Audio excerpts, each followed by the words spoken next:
Assalamualaikum warahmatullahi wabarakatuh.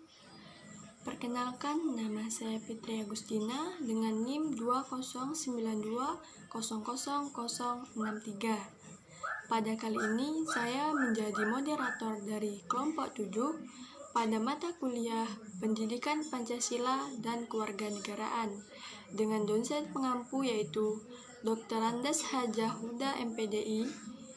Pada kali ini, materi yang akan kami bahas adalah sistem pemerintahan menurut Undang-Undang Dasar 1945. Dan di sini saya akan menjelaskan dengan teman saya yaitu Atika dan Rinji Sapitri. Baiklah, penjelasan pertama akan dijelaskan oleh rekan saya Atika dan dilanjutkan oleh Rinji Sapitri. Kepadanya saya persilahkan. Baiklah, saya Atika, pemateri pertama akan menjelaskan tentang kabinet presidensial dan kabinet ministerial. Pembukaan Undang-Undang 1945 Alinea keempat menyatakan bahwa kemerdekaan Indonesia itu disusun dalam satu Undang-Undang Negara Indonesia yang terbentuk dalam satu negara Republik Indonesia yang berkedaulatan rakyat. Berdasarkan pasal 1 ayat 1 1945, negara Indonesia adalah negara kekuasaan yang bentuknya republik. Selain bentuk negara kesatuan dan bentuk pemerintahan republik, Presiden Indonesia memegang kekuasaan sebagai kepala negara dan sekaligus kepala pemerintah. Hal itu didasarkan pada pasal 4 ayat 1 yang berbunyi, Presiden Republik Indonesia memegang kekuasaan pemerintah menurut Undang-Undang Dasar. Dengan demikian, sistem pemerintah Indonesia menganut sistem pemerintahan presidensial. Untuk mengetahuinya, saya akan membahas lebih dahulu tentang sistem pemerintahan. 1. Sistem pemerintahan. Sistem berarti susunan, tatanan, jaringan, atau cara. Sedangkan pemerintahan, perkataan yang menyuruh melakukan suatu atau perbuatan, cara, hal, urusan dalam memerintah. Maka dalam arti yang luas, pemerintah adalah perbuatan memerintah yang dilakukan oleh badan-badan legislatif, eksekutif, dan yudikatif di suatu negara dalam rangka mencapai tujuan penyelenggaraan negara. Dalam arti yang sangat sempit, pemerintahan adalah perbuatan pemerintah yang dilakukan oleh badan eksekutif berdasarkan jajaran dalam rangka mencapai tujuan penyelenggaraan negara. Sistem pemerintah diartikan sebagai sistem tatanan yang utuh, terdiri atas berbagai komponen pemerintah yang bekerja sama, bergantungan dan mengaruhi dalam mencapai tujuan dan fungsi pemerintahan. Tujuan pemerintah negara pada umumnya berdasarkan pada cita-cita atau tujuan negara. Misalnya, pemerintahan Indonesia adalah melindungi segenap bangsa Indonesia, memajukan kesejahteraan umum, mencerdaskan kehidupan bangsa, serta ikut serta dalam ketertiban dunia yang berdasarkan kemerdekaan, perdaulatan abadi, dan keadilan sosial. Dalam satu negara yang bentuk pemerintahannya republik, presiden adalah kepala negara yang berkewajiban membentuk kabinet yang akan melaksanakan kekuatan eksekutif dan melaksanakan undang-undang. Apabila semua materi yang ada tersebut dikoordinir oleh Perdana Menteri, maka dapat disebut Dewan Menteri atau Kabinet. Kabinet dapat berbentuk menjadi dua, yaitu Kabinet Presidensial dan Kabinet Ministerial. Kabinet Presidensial adalah satu kabinet di mana bertanggung jawab atas kebijaksanaan pemerintah yang dipegang oleh presiden. Presiden merangkap jabatan sebagai Perdana Menteri sehingga para menteri tidak bertanggung jawab kepada menteri atau DPR, melainkan kepada presiden. Contohnya negara yang menggunakan sistem kabinet presidensial adalah Amerika Serikat dan Indonesia dan lain-lain. B. Kabinet Ministerial. Kabinet ministerial adalah satu kabinet yang dalam menjalankan kebijakan pemerintah, seluruh anggota kabinet bertanggung jawab kepada parlemen atau DPR.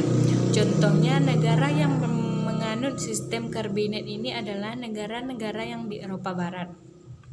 Kabinet ministerial dapat dibagi menjadi dua, yaitu kabinet parlemen dan kabinet ekstra parlemen. Kabinet parlemen adalah kabinet yang bentuknya dengan memperhatikan suara yang ada di dalam parlemen. Kabinet ekstra parlemen adalah kabinet yang berbentuk tidak memperhatikan suara-suara serta keadaan dalam sistem parlemen. 2. Sistem pemerintahan parlemen dan presidensial.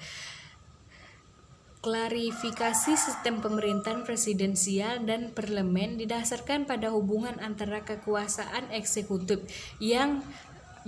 kekuasaan eksekutif dan legislatif. Sistem pemerintahan disebut parlementer apabila badan eksekutif sebagai pelaksanaan kekuasaan eksekutif mendapat pengawasan langsung dari badan legislatif. Berikut adalah ciri-ciri sistem pemerintahan parlementer. Ciri-ciri sistem pemerintahan parlementer. 1. Badan legislatif adalah satu-satunya badan yang anggotanya dipilih langsung oleh rakyat melalui pilihan umum. Yang kedua, anggota parlemen terdiri atas orang-orang dari partai politik yang memenangkan pilihan umum. Yang ketiga, pemerintah atau kabinet terdiri badan eksekutif sebagai pelaksanaan kekuasaan eksekutif mendapat pengawasan langsung dari badan legislatif. Berikut adalah ciri-ciri sistem pemerintahan parlementer. Ciri-ciri sistem pemerintahan parlementer. 1. Badan legislatif adalah satu-satunya badan yang anggotanya dipilih langsung oleh rakyat melalui pilihan umum. Yang kedua, anggota parlemen terdiri atas orang-orang dari partai politik yang memenangkan pilihan umum. Yang ketiga, pemerintah atau kabinet terdiri atas para menteri dan perdana sebagai pemimpin kabinet. Yang keempat, kabinet bertanggung jawab kepada parlemen dan lain sebagainya. Yang kedua, ciri-ciri pemerintahan presidensial.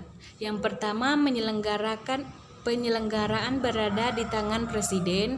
Yang kedua, kabinet dibentuk oleh presiden. Yang ketiga, presiden tidak bertanggung jawab kepada parlemen. Yang keempat, parlemen tidak dapat membubarkan parlemen dalam sistem parlementer. Yang kelima, parlemen memiliki kekuasaan legislatif dan sebagai lembaga perwakilan. Yang kelima, presiden tidak berada di bawah pengawasan langsung. 3. Pengaruh sistem pemerintahan satu negara terhadap negara lain. Sistem pemerintahan negara-negara di Indonesia berbeda-beda sesuai dengan keinginan dari negara yang bersangkutan dan disesuaikan oleh keadaan bangsa dan negara. Contoh negara yang menggunakan sistem pemerintahan presidensial ialah Amerika Serikat, Indonesia, Filipina, dan Argentina. Contoh negara yang menggunakan sistem pemerintahan parlemen ialah Inggris, India, Malaysia, Jepang, dan Australia. Meskipun sama-sama menggunakan sistem pemerintahan presidensial atau parlementer, terdapat variasi-variasi yang disesuaikan dengan perkembangan negara yang bersangkutan. Misalnya Indonesia yang menganut sistem pemerintahan presidensial tidak akan sama dengan sistem yang berjalan di Amerika Serikat. Dengan demikian, sistem pemerintahan suatu negara dapat dijadikan sebagai bahan perbandingan atau modal yang dapat diadopsi menjadi bagian dari sistem pemerintahan negara lain. Bahwa konstitusi negara itu berisi 1. Adanya pembatasan kekuasaan pemerintahan atau eksekutif. 2. Jaminan atas hak asasi manusia dan hak-hak warga negara. Berdasarkan hal itu, reformasi yang harus dilakukan adalah melakukan perubahan atau amandemen atas Undang-Undang Dasar 1945. dengan mengamandemen Undang-Undang Dasar 1945 menjadi konstitusi yang bersifat konstitusional. Diharapkan dapat terbentuk sistem pemerintahan yang lebih baik dari yang sebelumnya. Amandemen atas Undang-Undang Dasar 1945 telah dilakukan oleh MPR sebanyak 4 kali, yaitu pada tahun 1999, 2000, 2001, dan 2002. Berdasarkan Undang-Undang Dasar 1945 yang telah diamandemen, itulah menjadi pedoman bagi sistem pemerintahan Indonesia sekarang ini. B. Sistem pemerintahan negara Indonesia berdasarkan Undang-Undang Dasar 1945 setelah diamandemen. Pokok-pokok sistem pemerintahan Indonesia adalah sebagai berikut. 1. Bentuk negara kesatuan dengan prinsip otonomi daerah yang luas. Wilayah negara terbagi dalam beberapa provinsi. 2. Bentuk pemerintahan adalah republik, sedangkan sistem pemerintahan presidensial. 3. Presiden adalah kepala negara dan sekaligus kepala pemerintahan. Presiden dan wakil presiden dipilih dan diangkat oleh MPR untuk masa jabatan 5 tahun. Untuk masa jabatan 2004 sampai 2009, presiden dan wakil presiden akan dipilih secara langsung oleh rakyat dalam satu paket. 5. Parlemen terdiri atas 2 bagian, Dewan Perwakilan Rakyat atau DPR dan Dewan Perwakilan Daerah DPD. Para anggota dewan merupakan anggota MPR. DPR memiliki kekuasaan legislatif. Sistem pemerintahan ini juga mengambil unsur-unsur dari sistem pemerintahan parlementer dan melakukan pembaharuan untuk menghilangkan kelemahan-kelemahan yang ada dalam sistem presidensial. Beberapa variasi dari sistem pemerintahan presidensial di Indonesia adalah sebagai berikut. 1. Presiden sewaktu-waktu dapat diberhentikan oleh MPR atas usul dari DPR. Jadi DPR tetap memiliki kekuasaan mengawasi presiden meskipun secara tidak langsung. 2. Presiden dalam mengangkat penjabat negara perlu pertimbangan atau persetujuan dari DPR. 3. Presiden dalam mengeluarkan kebijakan tertentu perlu pertimbangan atau persetujuan dari DPR. 4. Parlemen diberi kekuasaan yang lebih besar dalam hal membentuk undang-undang dan hak budget atau anggaran. Dengan demikian, ada perubahan-perubahan baru dalam sistem pemerintahan Indonesia. Hal itu diperuntukkan dalam memperbaiki sistem presidensial yang lama. Perubahan baru tersebut antara lain adanya pemilihan secara langsung, sistem bikameral, mekanisme checks and balance, dan pemberian kekuasaan yang lebih besar kepada parlemen untuk melakukan pengawasan dan fungsi anggaran. Baiklah, kesimpulan materi kali ini yaitu sistem pemerintahan negara menggambarkan adanya lembaga-lembaga yang bekerja dan berjalan saling menghubungi satu sama lain menuju tercapainya tujuan penyelenggaraan negara. Lembaga-lembaga negara dalam suatu sistem politik meliputi 4 institusi pokok, yaitu eksekutif, birokratif, legislatif, dan yudikatif. Selain itu, terdapat lembaga lain atau unsur lain seperti parlemen, pemilu, dan dewan menteri. Dalam sistem pemerintahan negara republik, lembaga-lembaga negara itu berjalan sesuai dengan mekanisme demokratis, sedangkan dalam sistem pemerintahan negara monarki, lembaga itu bekerja sesuai dengan prinsip-prinsip yang berbeda.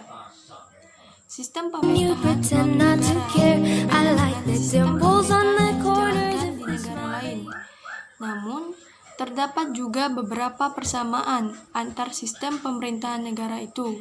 Misalnya, 2 negara memiliki sistem pemerintahan yang sama. Pemerintahan di negara terjadi pada masa genting, yaitu saat perpindahan kekuasaan atau kepemimpinan dalam suatu negara. Perubahan pemerintahan di Indonesia terjadi antara tahun 1997 sampai 1999. Hal ini bermula dari adanya krisis moneter dan krisis ekonomi. Baiklah, sekian presentasi dari kami. Mohon maaf jika banyak kesalahan kata atau kehilafan kata. Saya akhiri dengan ucapan wabillahi taufiq wal hidayah. Wassalamualaikum warahmatullahi wabarakatuh.